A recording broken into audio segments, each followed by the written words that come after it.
আলাইকুম। আপনারা যে যেখানে আছেন দেশ বা দেশের বাইরে, আশা করি সবাই ভালো আছেন। আমিও আলহামদুলিল্লাহ ভালো আছি। আজকে আমি আপনাদের জন্য একটা রেসিপি নিয়ে আসছি, তা হলো ফ্রাইড রাইস। এখানে সেই জন্য আমি রান্নার জন্য নিয়েছি, এই যে এখানে চিকেন সিদ্ধ করে এরকম করে নিয়েছি, গাজর কুচি, বাঁধাকপি কুচি, ফুলকপি কুচি, আর ক্যাপসিকাম লাল ও হলুদ, চিনি গুঁড়ো চাউল 1 কেজি, আর নিয়েছি সয়া সস, মটরশুঁটি নিয়েছি, এখানে বরবটি বলেন আর বিনস বলেন, আমরা বরবটিই বলি, কাঁচামরিচ কিউব করে কাটা, পেঁয়াজ, 5টা ডিম। এই 5টা ডিমই আমি এখানে 5টা ডিম ভেঙে নিয়েছি অলরেডি। এই ডিমের মধ্যে এখন আমি কি দেব দেখুন। এখানে আমি সাদা গোলমরিচ নিয়েছি সামান্য একটু পরিমাণ মতো, আপনারা চাইলে আপনাদের পরিমাণ মতোই নিতে পারেন। সামান্য একটু লবণ,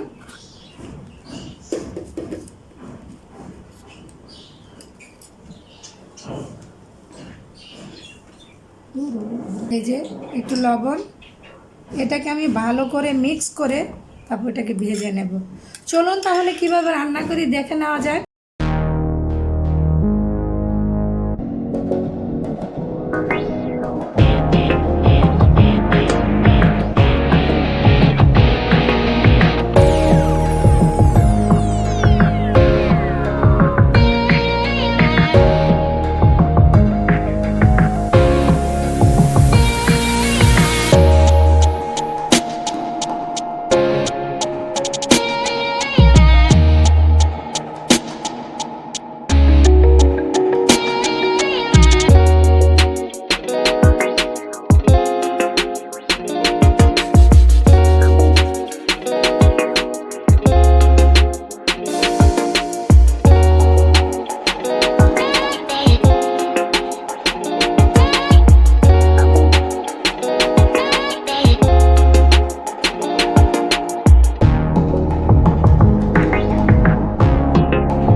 রান্না হয়ে গেল আজকের রেসিপি ফ্রাইড রাইস।